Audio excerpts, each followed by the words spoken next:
à tous. Alors aujourd'hui, je suis très heureuse puisque je suis avec Xavier Piccino de la SOR. Bonjour Xavier. Bonjour à tous. Alors Xavier, est-ce que vous pouvez nous dire, quel est votre métier? Parce que vous êtes un manager et en responsabilité des managers. Et donc, j'aimerais bien comprendre votre titre. Eh bien, je suis directeur général adjoint pour les activités Hauts-France-Est du groupe SOR.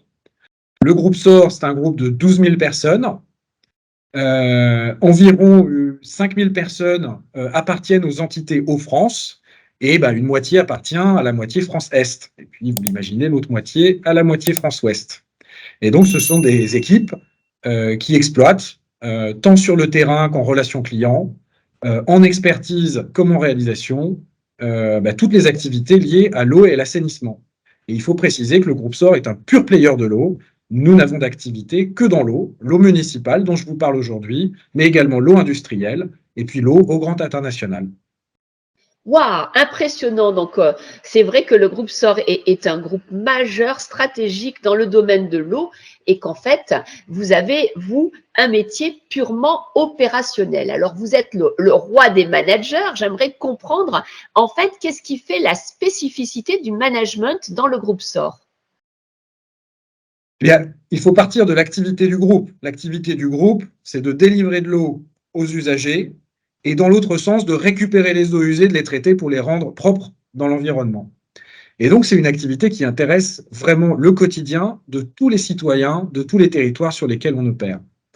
Et donc, les managers qui sont chez SOR, on attend d'eux un esprit de responsabilité.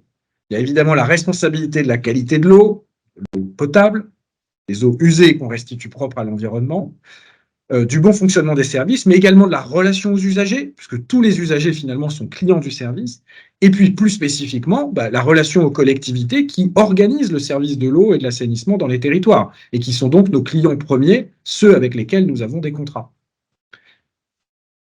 Voilà, donc ça veut dire qu'en fait, vous avez une responsabilité vis-à-vis du produit et du service, une responsabilité vis-à-vis des clients qui sont des collectivités et des usagers, mais vis-à-vis des équipes, comment on pourrait caractériser le manager dans le groupe SOR? Qu'est-ce qui fait que ce manager, il est peut-être différent d'un manager d'un groupe alimentaire? Eh bien, le manager chez SOR, il est à la fois le premier responsable de l'excellence opérationnelle, le bon fonctionnement des équipes, le management, tant sur le plan humain que sur le plan technique, mais il est aussi à la confluence de l'excellence client, l'excellence de la proximité du client, comme je le disais, à la fois des usagers finaux, savoir écouter, savoir comprendre ce qu'il se passe et la perception du service, et puis le client collectivité qui est l'autorité organisatrice. Et donc, le manager, il est à la fois en position d'encadrement, de guidage d'équipe, mais il est également en transversal, dans une communauté managériale territoriale, où d'autres chefs de service vont contribuer à la performance de son contrat. Et finalement, ce qui va réunir tout le monde, c'est ce contrat qu'il faut mener à terme, dont il faut remplir les engagements, dans le but évidemment de satisfaire le client, de regagner des contrats, et je dirais plus largement aussi de conduire les objectifs stratégiques de l'entreprise qui sont d'aller vers une beaucoup plus grande transition hydrique, des économies d'eau à la qualité de l'assainissement pour préparer un avenir meilleur, en tout cas préserver les ressources en eau pour les générations futures. Alors, c'est passionnant ce que vous racontez parce que vous dites bien qu'en fait, le manager, il a deux responsabilités. Une responsabilité vis-à-vis de son équipe et une responsabilité d'agir dans une communauté de managers, une communauté plus large, avec toujours ce planet care qui est l'essence de votre service, qui est de restituer en fait de l'eau et ce bien précieux dans une logique collective. Alors, ma dernière question, ça serait vraiment un exemple. On a imaginé qu'on arrive aujourd'hui, on est un jeune manager dans le groupe SOR, et quels sont les leviers sur lesquels il faut vraiment acculturer ce jeune manager? Est-ce que c'est la décision, le développement des talents, la motivation? Qu'est-ce que vous voulez lui dire à ce manager qui arrive voilà, dans ses responsabilités et dans cette communauté? Trois choses. La première, c'est que typiquement pour un jeune manager qui souhaite avoir une première expérience managériale, on va confier ce qu'on appelle chez nous un secteur d'exploitation ou un secteur travaux, une équipe travaux.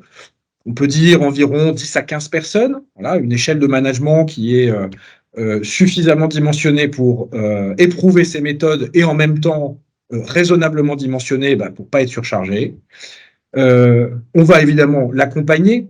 Le deuxième point, c'est qu'on attend de lui certaines qualités, et je dirais avant même de l'expérience ou de l'expertise technique qui va aussi venir avec toute l'organisation, on va attendre de lui des qualités humaines, à la fois encadrer son équipe avec bienveillance et fermeté selon les situations, accompagner et faire grandir ses équipiers, mais également savoir travailler en mode projet, en mode transversal. Voilà, savoir travailler avec d'autres qui vont apporter autre chose et qui vont contribuer à ses objectifs. Voilà, c'est à la fois être dans le leadership au niveau de son équipe, mais aussi dans le leadership projet, c'est-à-dire savoir faire avancer un sujet, quand bien même d'autres sujets appartiennent à d'autres. Et ça, c'est vraiment la qualité humaine la plus forte qui peut être attendue d'un manager.